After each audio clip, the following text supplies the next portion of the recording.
کرے، دولت مندوں سے پوچھے کہ آپ کو اللہ نے بے شمار دولت عطا فرمائی ہے، کیا آپ کو کوئی پریشانی تو نہیں ہے؟ آپ کا دل تو مطمئن ہوگا، آپ کو تو سکون مل رہا ہوگا، آپ تو اطمینان قلب حاصل کر رہے ہوں گے۔ یہ بتائیے کیا کوئی بھی شخص ایسا ہوگا جو آپ کو کہے گا کہ اس کا دل مطمئن ہے، وہ سکون میں ہے؟ دولت مند بھی ہے تو پریشان ہے، زمین ہے مگر پریشان ہے، دکانیں ہیں پریشان ہے، مکانیں ہیں پریشان ہے، تمام تر ساز و سامان اس کے پاس ہے مگر پریشان ہے۔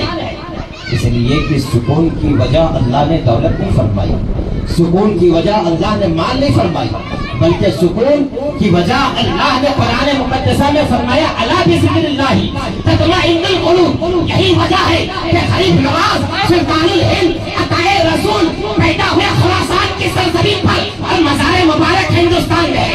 یہی وجہ ہے کہ سرکار مخدوم پاک پیدا ہوئے کہاں اور ہندوستان میں آ کر کے بس گئے۔ یہی وجہ ہے کہ اللہ والے پیدا کہیں ہوئے اور سفر کر کے دنیا کے کسی گوشے میں آرام فرما ہو گئے۔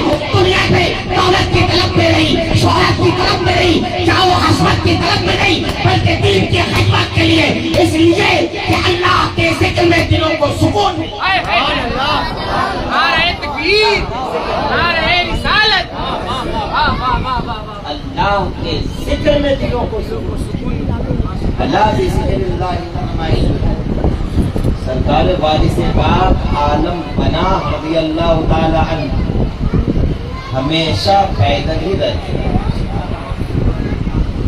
ہمیشہ پیدل رہتے۔ آج قیمتی قیمتی چپل اپنے پیر کو زینت بخشنے کے لیے خریدتے ہیں، قیمتی قیمتی جوتا ہم اپنے پیر کو زینت بخشنے کے لیے خریدتے ہیں کہ نہیں خریدتے؟ سرکار وارث پاک عالم پناہ رضی اللہ تعالی عنہ نے جب سے احرام باندھا اور جو آپ کے زیب تن جو لباس تھا آپ نے اس کو صدقہ فرما دیا، اس کے بعد سے آپ نے اسی احرام کو اپنا لباس بنا دیا۔ سیدنا وارث پاک عالم پناہ کی ذات کبھی شریعت سے منحرف نہیں ہوئی، کبھی خلاف شرع آپ سے کوئی کام نہیں ہوا، حتیٰ کہ آپ نے خلاف سنت کیا، وہ سنت کے مطابق آپ سرکار سیدنا وارث پاک عالم پناہ رضی اللہ تعالی عنہ ہمیشہ سر کھلا رہتے تھے، ہمیشہ سر کھلا رہتے تھے، مگر جب وہ کھانا تناول فرمانے کے لیے بیٹھتے تھے تو احرام کے ایک حصے سے اپنے سر کو ڈھانپ لیتے تھے۔ ولی کیسی ہی کیفیت میں کیوں نہ ہو، جب بات شریعت کی آتی ہے تو پھر ان کے حال تبدیل ہو جاتے ہیں۔ کیسی ہی کیفیت کیوں نہ ہو، بات ٹکرا رہی ہے، مجذوبیت سے سنیے۔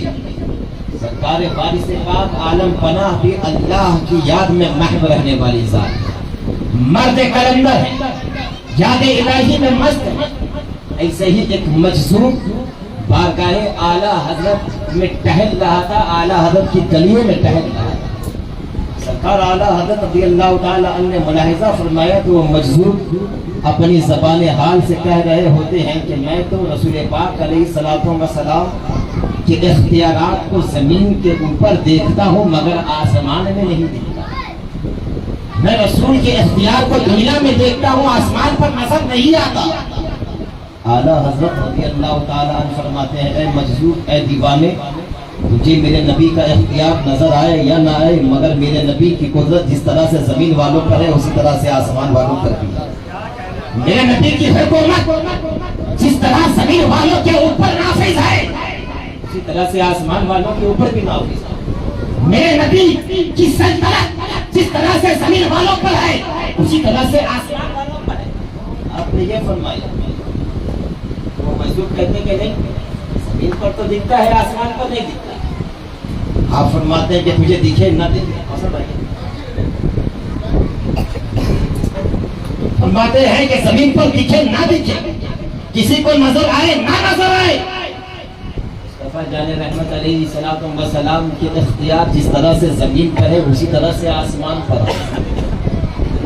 آپ کی والدہ کہتی ہیں کہ اے احمد رضا مجذوب سے کیوں الجھتے ہو؟ اے احمد رضا مجذوب سے کیوں الجھتے ہو؟ چھوڑو۔ کچھ دیر گزرا، سرکار حضرت مفتی اعظم ہند علیہ رحمت و رضوان چھت پر ٹہل رہے تھے کہ آپ زمین پر گرے۔ جیسے ہی آپ زمین پر گرے، آپ کی والدہ فرماتی ہیں کہ اے بیٹے احمد رضا، میں نے کہا نا کہ مجذوب سے مت الجھو، دیکھو مصطفیٰ رضا گر گئے۔ حضور اعلیٰ حضرت رضی اللہ تعالیٰ عنہ فرماتے ہیں کہ والدہ ایک مصطفیٰ رضا کیا اگر ہزاروں ہو تب بھی مصطفیٰ کے نام پر قربان کریں۔ میرے نبی کا اختیار کوئی مانے یا نہ مانے، کسی کو نظر آئے یا نہ آئے، نبی کا اختیار تو جیسے زمین والوں پر ہے ویسے ہی آسمان والوں پر ہے۔ زمین و زمان تمہارے لیے، مکین و مکان تمہارے لیے، چنین و چنا تمہارے لیے، بنے دو جہاں تمہارے لیے، بہن میں زبان تمہارے لیے، بدن میں ہے جہاں تمہارے لیے، ارے ہم آئے یہاں تمہارے لیے، اٹھیں گے وہاں تمہارے لیے، اٹھیں گے وہاں تمہارے لیے۔ فرماتے کوئی مانے نہ مانے، کسی کو نظر آئے نہ آئے، میرے نبی کا اختیار تو پوری کائنات میں ہے، میرے نبی کا اختیار تو ذرے ذرے میں ہے، میرے نبی کا اختیار تو قطرے قطرے میں ہے، میرے نبی کا اختیار تو گوشے گوشے میں ہے۔ کوئی مانے یا نہ مانے۔ کچھ دیر گزرا تو مجذوب پھر آئے، اور آنے کے بعد اب اس کی زبان بدل گئی، اب اس کا حال بدل گیا۔ اب کہتے ہیں کہ بے شک میں مصطفیٰ کے اختیارات کو جس طور پر زمین کے اوپر دیکھتا ہوں اب میں آسمانوں پر بھی دیکھتا ہوں۔ میرے نبی کا اختیار جس طور پر زمین کے اوپر نظر آ رہا ہے اسی طور پر آسمانوں پر بھی نظر آ رہا ہے۔ اے لوگوں دیکھو، بریلی کا احمد رضا ہوا ہے جو مجذوبوں کی بھی اصلاح کرتا ہے۔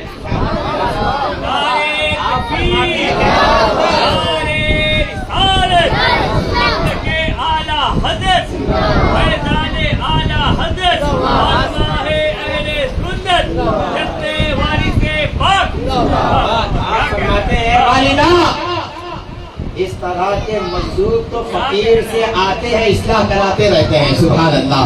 اب ذرا اندازہ لگاؤ کہ اعلیٰ حضرت کون ہے، ذرا اندازہ لگاؤ کہ مصطفیٰ کا وہ غلام اس ماہ سفر مظفر شریف کی ایک تاریخ کو سرکار سیدنا وارث پاک عالم پناہ کا وصال مبارک ہوا، اور اسی ماہ مبارک کی 25 تاریخ کو سرکار اعلیٰ حضرت کا وصال مبارک ہوا۔ اسی مہینے کی 25 تاریخ کو حضور اعلیٰ حضرت کا بھی عرس آ رہا ہے۔ انشاءاللہ جس طور پر ہم وارث پاک کا عرس منا رہے ہیں اسی طور پر سرکار اعلیٰ حضرت رضی اللہ تعالیٰ عنہ کا بھی ہم لوگ عرس منائیں۔ میں عرض کر رہا تھا قرآن پاک میں اللہ نے فرمایا الا بذکر اللہ تطمئن القلوب، بے شک تمہارے دلوں کو چین، بے شک تمہارے دلوں کو سکون